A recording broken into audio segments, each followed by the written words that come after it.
past the beginning stage of social work. I am officially a professional in my field.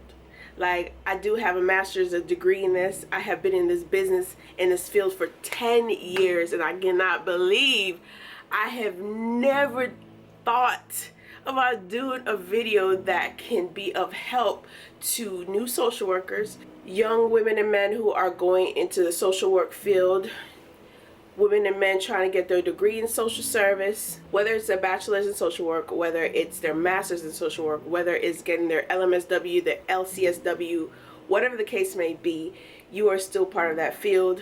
You are working towards to being a professional social worker or a director when you get to that point. So yeah, I wish I had a mentor or somebody who was there to give me the guidance that I needed, certain information and tips that would help me once I get into the real world. No one really fully prepares you for what the world is going to do when you start working in your field, okay? Because you're going to meet all types of people from different walks of life. I am going to be giving you guys 10 tips. It's all written down already. I don't even know if y'all can see that. These are tips that I kind of wish someone would tell me ahead of time so I wouldn't make the mistakes that I did make throughout my journey, because to be honest, you're going to make mistakes. Number one, put God first in everything that you do. I cannot start a video without mentioning God, because I know how important God was during my career process. I was a new graduate. I just recently got my bachelor's in psychology in 2013. I was coming out freshly from school, didn't know what to do with that degree. I was getting all these different advice out there stating that I needed to go back to school, yada yada yada. You know, I really couldn't find anything in my field. I had to go back to the drawing board and have a deep conversation with God and having him to guide my steps when it came to my career. I knew that I wanted to go back to school to further pursue my career and pursue my degree and pursue my purpose. and during that time, God placed a few people in my life that were able to guide me through. I also did my research. I would Google similar career path as psychology, so whether it was sociology, because if y'all don't know, I was kind of all over the place when I was a freshman in college doing my undergrad. I went towards public relation. I wanted to be a newscaster, things of that nature. That didn't work out because I figured that you would need to know somebody in the field in order to be able to get into that field. You know, it's who you know, not what you know, pretty much. So I left that and I went into wanting to be a psychiatrist or a pediatrician. Math is not my strongest suit. I ain't gonna kid y'all. Like, math is not for me. To this day, the only thing I care about doing is count money. That's it. I needed something that dealt with less math. So I went into sociology. Didn't really like that much because I was like, I need something more close niche for me. I then was like, you know, let me go into psychology because it's dealing with the mind. I always was fascinated by the way people thought. Why is someone thinking the way they think? Why did they react that way? Why did they do what they did? So the mind was really the key part. It just triggered something within me. It was very mysterious, something that I wanted to know more of. It was a cool degree and I liked it, but I had a difficult time finding a job. So I decided I would do my research. While doing my research, social work came up. So at that time I was praying, I was doing my research, I was talking to people who were already in their field just to see different types of fields out there, just to have a taste of each and every one. And social work just made sense. It just clicked for me because it was not dealing with the mind of the individual, but it was more hands-on. I wanted to be hands-on. I literally wanted to be of help to society, of help to the population that I was wanting to deal with. My passion is working with children, but I am not yet on that journey because God had a different plan for me. I decided to start working with the elderly population. I would say my grandmother was my inspiration for that.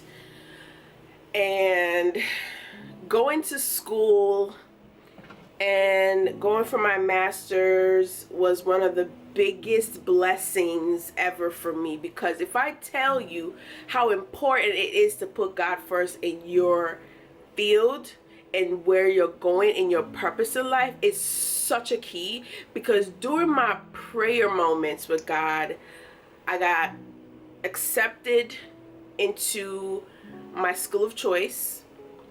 I also passed my test, you know.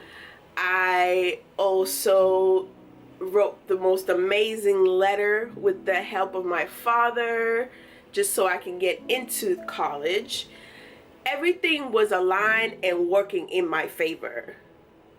You guys don't know how happy I was when I finally got that letter stating that I was accepted to the school of my choice, to an HBCU for that matter. An HBCU, which I've always wanted to go to an HBCU, and I was glad that I did, because I saw how important and how they really cared for their minorities, their black students, okay? And I loved every journey and every purpose and every point, and I loved those 2 years that I spent in my master's degree in my field. I loved my cohorts. I appreciated my professors. There's some professors that I came across that I would never forget, ever. I would never forget them, because they played a huge part in making sure I got into college for my master's and making sure that I passed my classes. They were of big help to me, and I can't give anyone the most credit besides God. God gets all the credit, because without him, all of this would not have been possible for me. Number 2, no matter what, always cover yourself by documenting everything. If it's not documented, it never happened. So going into my field, I quickly learned how important it was to do documentation. Okay, ask about me. I'm a queen of documentation. Nothing's gonna go past me. You are not gonna say I said this, and I never did. You're not gonna say I didn't do this, I didn't do that, I didn't do this, because everything I do is gonna be jotted down, and I'm gonna write it in the most professional way ever. Okay, at the end of the day, I'm gonna cover myself, because these people won't cover you. To be honest, they're people who, like I said, really want to see your downfall in your career, and they will say things that you never said. They would do things and say you did it. So you have to make sure you document, be honest and be truthful in your documentation. I don't care. I'm the type of person, I'm gonna say it like it was said.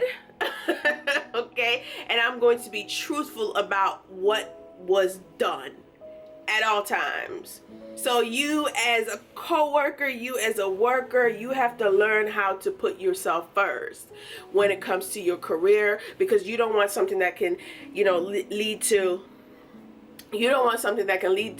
you getting your license taken away from you, you having to go to court. Even if you don't have a license, you can still get sued, okay? You can still go to court, okay? You can still get fired, okay? You can still get investigated for something that was done wrongfully, okay? So document, have that proof, because that's what you're going to need to back you up regardless. Number 3, follow the 6 code of ethics at all times. If y'all don't know what the ethics are, it's basically values and what we follow. It's an ethical principles that we follow as social workers, and it's just what it is. Just as we have policies out there and laws out there, these are things that as social workers we have to constantly follow in our professional field. If you guys don't know the 6 code of ethics, these are it. Service. So basically the social worker's primary goal is to help people in need and to address social problems. Social justice. Social workers challenge social injustice. So basically we are for justice. We are to make sure that people are being treated accordingly and treated right. We are advocating for those who cannot advocate for themselves. Dignity and worth of the person. So you have to treat people with love and respect. You have to treat people like human beings. Know that they have a right, you know, when it comes to their care. And you have to not treat them like babies. They're human beings and adults like us. Importance of human relationships. So social workers recognize the central importance of human relationships. Okay. Building that bond, building that rapport, okay. Respecting people's values, their privacy, their rights, things of that nature. Integrity. Social workers behave in trustworthy manner. Competence. Social workers practice within their area of competence and develop and enhance their professional expertise. Social workers continually strive to increase their professional knowledge and skills and to apply them in practice. Social workers should aspire to contribute to the knowledge based on their profession. So those are the 6 code of ethics. Number 4, be passionate about what you do. Do everything with trust and honesty. Look, without passion, I wouldn't be in the field that I am today.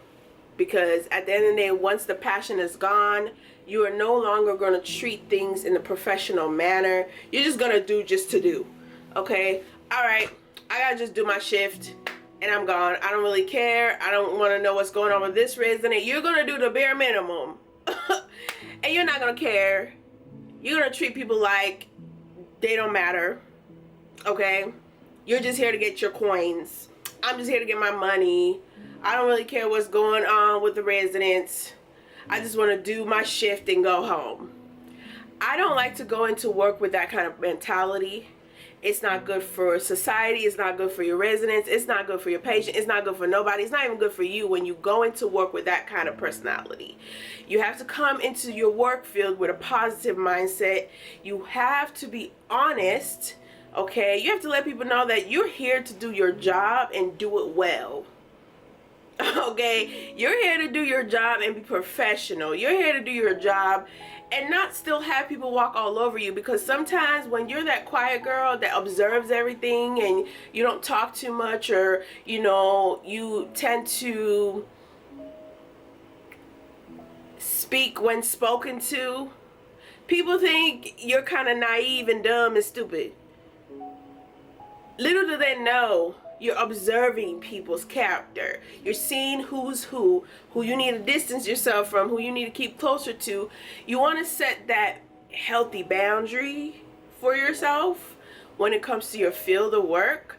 You want to make sure you go into everything with passion and positive mindset. Those 2 things are key. I believe that's what keeps me going. Plus faith in God and my faith within myself and believing that I'm able to do what I'm able to do every single day. Because at the end of the day, you have to have that belief in yourself. If you don't believe in you, who's going to believe in you? You have to be your number 1 fan. You have to know that you know what you're doing.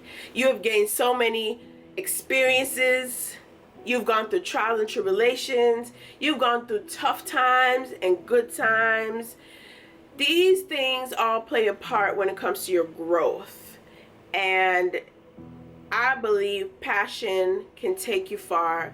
Hard work can even take you even more further.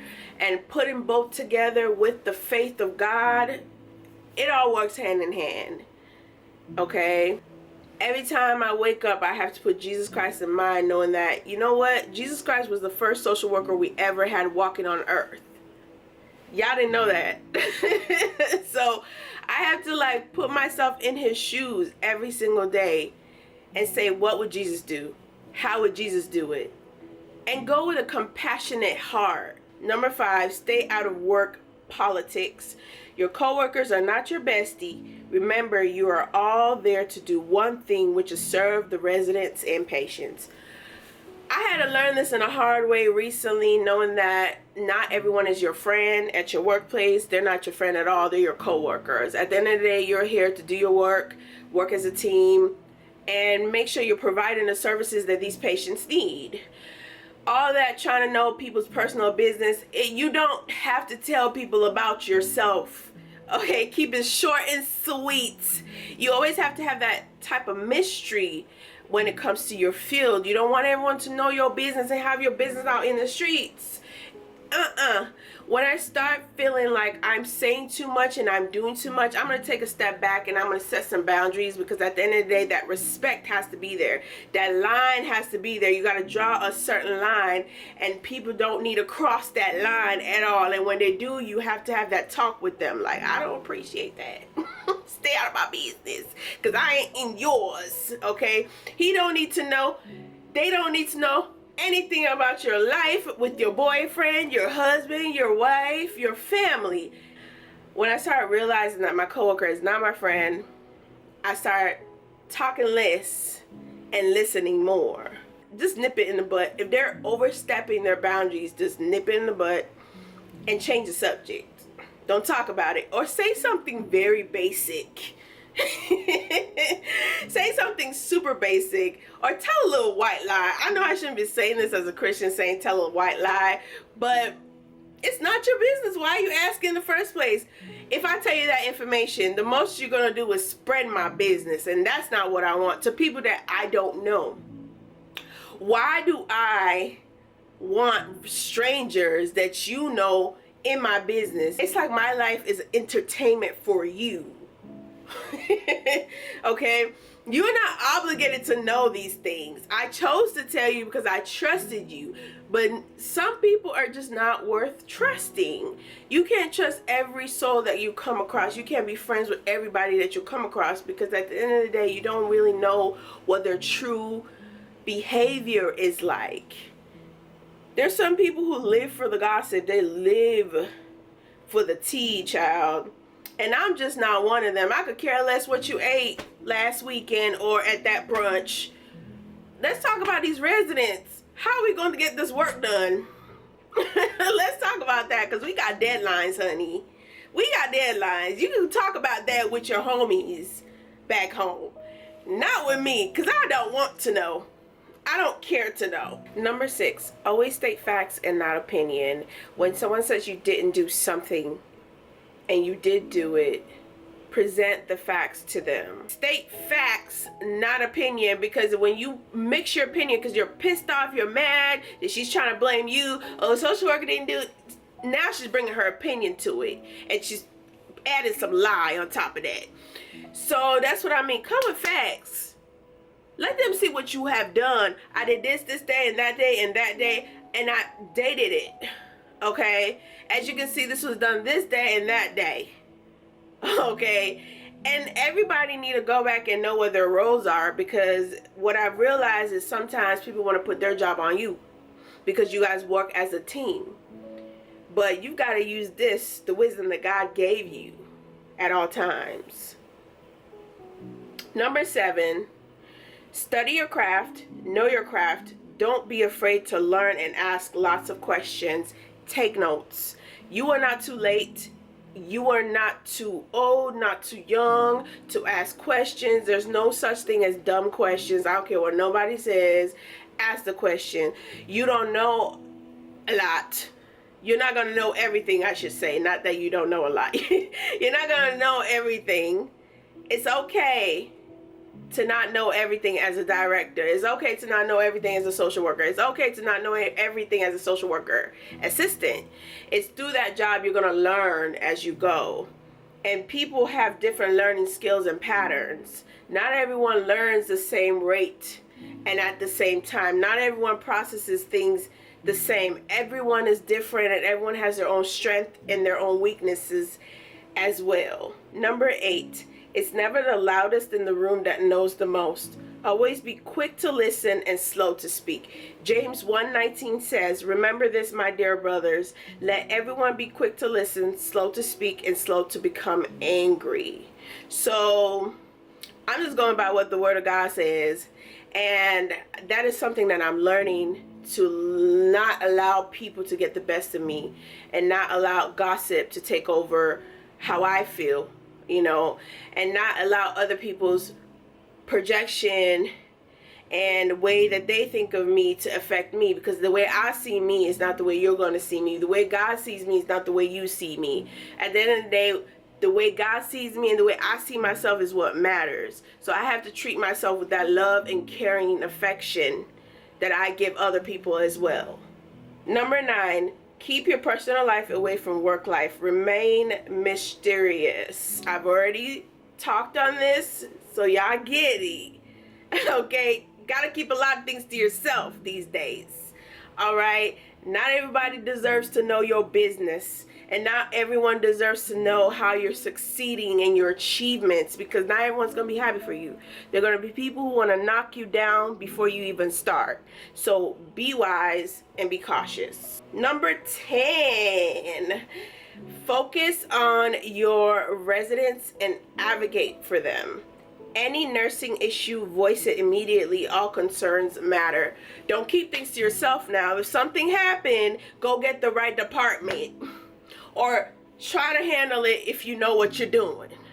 Never keep matters to yourself. If a resident says they're not feeling good, they want to pass out, something going on with them, go get their unit manager, go and get that CNA, go and get that nurse. If that resident has been sitting in his feces for too long and you see a lot of things that should have been done is not being done, report it and say something. You're advocating. Everyone can answer a call light.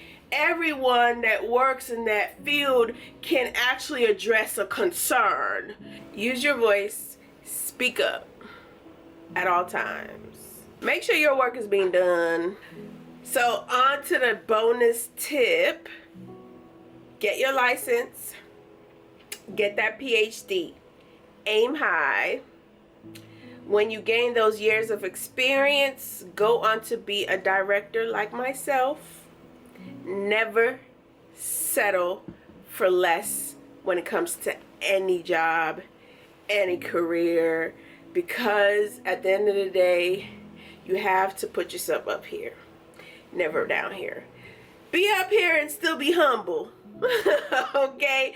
But never let someone make you feel that you deserve to be here when God has called you to be up here. You gotta walk the walk and talk the talk, period. So yeah, that is it for me today. And until next time, peace and love.